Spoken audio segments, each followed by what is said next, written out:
Halo semuanya. Oke, gimana kabarnya di rumah? Ya, belajarnya di rumah gimana? Masih berjalan lancar? Oke, pada kesempatan kali ini Bapak akan menjelaskan materi yang baru ya, di bab 6 ya, mengenai keragaman budaya bangsa Indonesia sebagai identitas nasional berdasarkan keunikan dan sebarannya. Oke, berarti kita akan membahas tentang budaya ya. Nah, ini juga kita udah kemarin ya, udah bikin praktek kan mengenai kebudayaan, terutama di tempat kita ya kemarin ya. Ada yang buat tas, ada yang buat kalung, ada yang buat gelang ya. Oke, kita lihat dulu ya pengertian kebudayaan itu apa.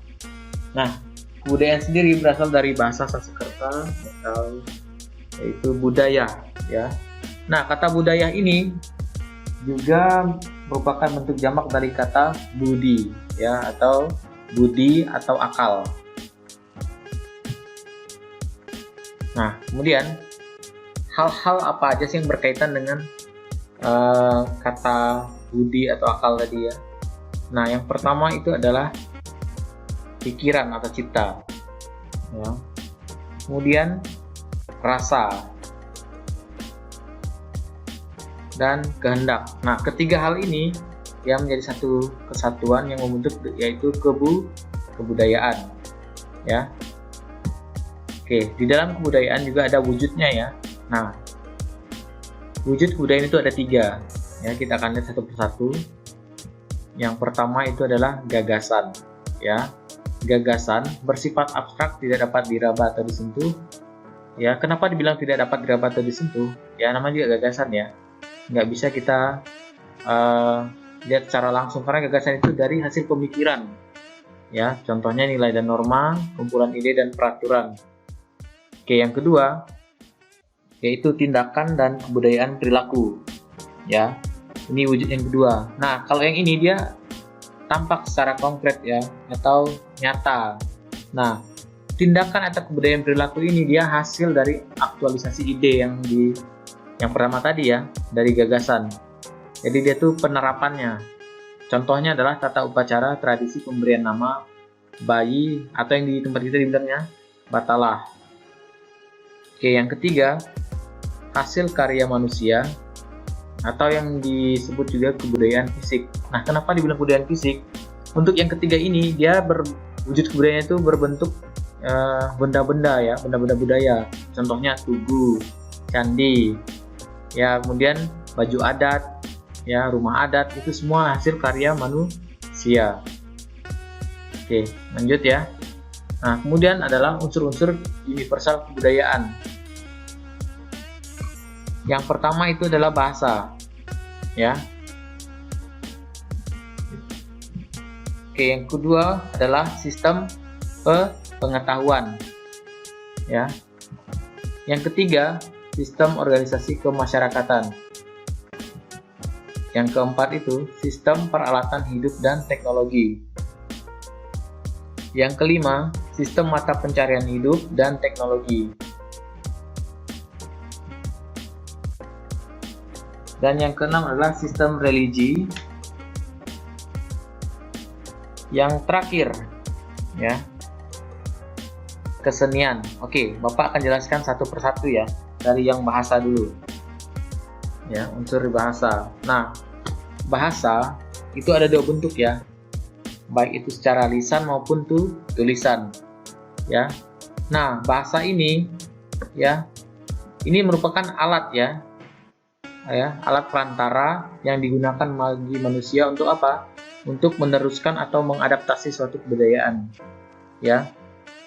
Kalau misalnya nih kalian mau belajar suatu budaya tapi kalian nggak ngerti dengan bahasa atau dari daerah tersebut ya, pasti kalian akan susah ya mengenal budaya tersebut. Oke, kemudian adalah sistem pengetahuan ya.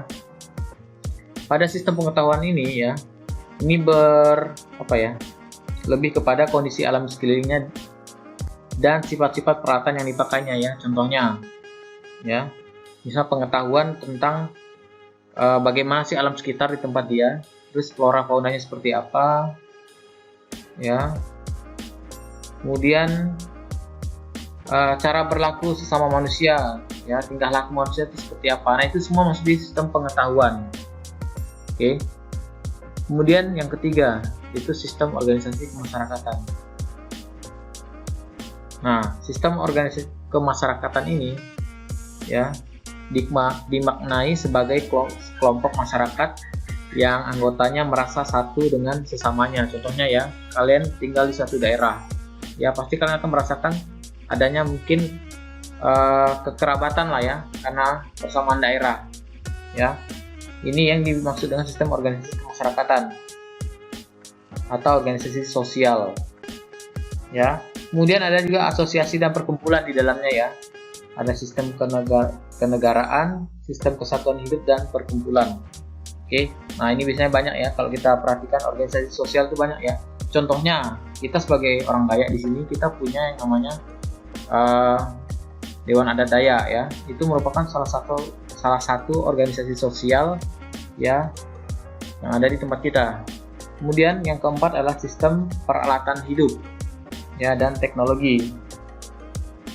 Nah, teknologi di sini dimaknai sebagai jumlah keseluruhan teknik yang dimiliki oleh para anggota suatu masyarakat, ya, meliputi keseluruhan cara bertindak dan berbuat, ya, dengan hubungannya dengan pengumpulan bahan-bahan mentah, contohnya, ya, pemrosesan bahan-bahan itu menjadi barang, ya, atau alat kerja. Kemudian, ya, untuk yang teknologinya sendiri itu lebih kepada kebudayaan fisik yang meliputi alat-alatnya, ya, alat-alat produksi, senjata, wadah, ya, kemudian tempat berlindung dan perumahan serta alat-alat transportasi itu masuk ke teknologi. Oke, itu yang keempat. Yang kelima itu sistem mata pencarian hidup, ya. Untuk yang kelima ini, segala usaha manusia pasti untuk mendapatkan barang dan jasa yang dibutuhkan, ya. Nah, sistem ekonomi ini meliputi berburu, ya. Nah, di mata pencarian hidup ini banyak, ya. Ada yang berburu, ada yang bercocok tanam, ada yang beternak, ada yang membuka perikanan atau berdagang, ya. Kemudian yang keenam adalah religi, ya. Religi artinya mungkin kepercayaan, ya. Oke, di religi ini antara perpaduan antara keyakinan dan praktek keagamaan, ya. Ini lebih ke hal-hal yang suci dan tidak terjangkau oleh akal, ya. Nah, sistem religi ini, ya, di daerah kita masih banyak, ya. Contohnya masih banyak orang-orang yang percaya dengan makhluk-makhluk gaib, ya. Masih ada yang ke dukun, ya. Jadi kalau sakit misalnya pergi ke dukun, bukan pergi ke dokter, ya. Oke, yang ketujuh adalah kesenian. Nah, kesenian ini dimaknai sebagai segala hasrat manusia terhadap keindahan. Oke, keindahan, nama juga seni, ya. Bentuk keindahan yang beragam itu timbul dari imajinasi kreatif kita, ya. Nah, tujuannya itu apa? Untuk memberikan kepuasan batin pada kita, ya. Nah, kesenian itu dibagi menjadi 3, ya, secara garis besar. Ada seni rupa, seni suara, dan seni tari. Oke, itu mengenai unsur-unsur universal kebudayaan, ya. Oke, kita masuk ke subbab selanjutnya, itu pengaruh faktor geografis terhadap keragaman budaya di Indonesia. Oke, kalau kita bicara tentang faktor geografis, berarti kita mau lihat tentang dari letak wilayahnya, ya, kondisi lingkungannya seperti apa. Oke, letak geografis Indonesia berpengaruh terhadap keragaman budaya karena tempat tinggal manusia ikut berperan dalam membentuk tingkah laku dan kebiasaan atau cara hidup yang merupakan dasar terbentuknya suatu budaya. Nah, di sini kita dapat cermati, ya, letak geografis, ya, itu sangat berpengaruh terhadap suatu budaya. Contohnya nih, kalian yang tinggal di dataran tinggi, ya, itu pasti berbeda budayanya dengan orang-orang yang tinggal di pantai, ya. Dari cara berpakaian, ya. Mungkin kalau di dataran tinggi mereka pakai pakaiannya yang tebal-tebal. Kalau di pantai kalian pakai pakaian yang tipis-tipis, ya. Kenapa? Kalau di pantai kan panas, sedangkan di dataran tinggi itu dingin, ya. itu juga pasti mempengaruhi kebudayaan di suatu tempat ya. Contohnya ya, kalau di dataran tinggi mungkin mereka mata pencaharian hidupnya itu misalnya mungkin nanam stroberi kah, atau ya segala tanaman yang membutuhkan cuaca yang mendukung ya, letak geografisnya yang dingin. Sedangkan yang tempat dataran rendah ya, itu berbeda lagi mata pencahariannya ya. Bisa buka sawah atau beladang ya, contohnya di tempat kita lah ya. Oke, kemudian keragaman budaya dipengaruhi fitur fisik geografi ya. Yang pertama itu adalah iklim. Oke, pengertian iklim itu apa? Iklim adalah rata-rata cuaca di suatu wilayah yang luas dan dalam waktu yang lama ya. Ingat, luas dan lama, ini udah pernah Bapak jelasin juga.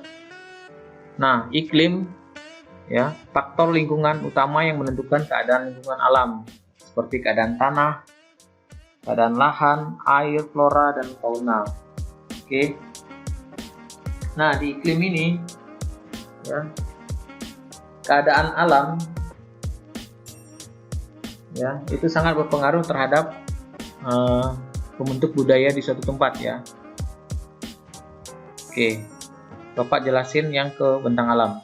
Nah, pengertian bentang alam adalah unit geomorfologis yang terbentang di permukaan bumi yang dikategorikan berdasarkan karakteristik elevasi suatu tempat, kelandaian, orientasi, stratifikasi, paparan batuan, dan jenis tanah ya. Contohnya itu adalah pegunungan ya, dataran tinggi, dataran rendah, bukit, dan lembah. Nah, ingat ya, iklim dan bentang alam itu sangat berkaitan ya. Iklim dan alam sangat berkaitan. Oke, kita lihat dari yang iklim tadi ya. Nah, iklim tadi akan membentuk keadaan alam lingkungan. Nah, keadaan lingkungan ini akan menciptakan fondasi ya. Makanya Bapak taruh di bawah ini sebagai fondasi. Fondasi bagi praktik hidup ya. Praktik hidup manusia. Oke. Nah, praktik hidup manusia ini akan menciptakan yang itu atau membentuk kelompok sosial dan kepercayaan ya. Itulah dinamakan dengan budaya. Oke, kemudian keadaan alam Indonesia yang memiliki karakteristik berbeda-beda menjadi faktor pembentuk budaya Indonesia yang sangat kaya ya. Nah, kalian perhatikan ya, Indonesia itu suku-sukunya sangat banyak ya. Bahasa aja ada sangat banyak. Oke, kita lihat yang pertama ya. Ini dari mana? Ya, ini dari Papua. Nah, ini kita ya, dari Kalimantan. Nah, ini dari Bali. Ini juga Kalimantan ya, Tatung ya. Ini juga ada percampuran budaya sebenarnya ya, antara Tionghoa dengan Dayak ya. Oke, dari Jawa, dari Batak, dan dari Toraja ya, Sulawesi. Oke. Nah, Bapak tahu kalian di rumah pasti suntuk kan, jadi Bapak punya tugas buat kalian di rumah. Yang pertama itu adalah kalian nanti buat video singkat ya, yang memperkenalkan budaya yang ada di daerah kalian. Terserah mau bikin video TikTok juga boleh ya. Kemudian kalian upload di media sosial ya. Di media sosial kalian upload, nanti kalian tag ya, tag Bapak ya, biar Bapak lihat video kalian ya. Buat video yang perkenalkan budaya kalian ya. Kemudian yang kedua adalah kalian buat video mengenai perbandingan suatu budaya ya. Jadi kalian cari satu budaya kira-kira misalnya nih di Kalimantan bercocok tanamnya seperti apa, perayaannya, kemudian di Pulau Sumatera itu seperti apa. Nah, kalian bandingkan ya, kalian bandingkan kalau bisa ya, jangan cuma satu budaya aja yang kalian bandingkan ya, cari minimal 3. Oke. Oke, sekian penjelasan dari Bapak. Kalau ada pertanyaan silahkan kalian bisa chat melalui media sosial ya, di Facebook bisa. Kalau ada pertanyaan silahkan ya. Ini Bapak kasih tenggat waktu selama 1 minggu ya. Pokoknya semenjak video ini ditayangkan 1 minggu kalian udah harus kumpulkan ya, lebih cepat lebih baik.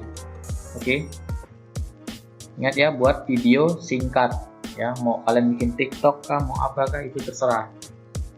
Oke, sekian dari Bapak. Terima kasih.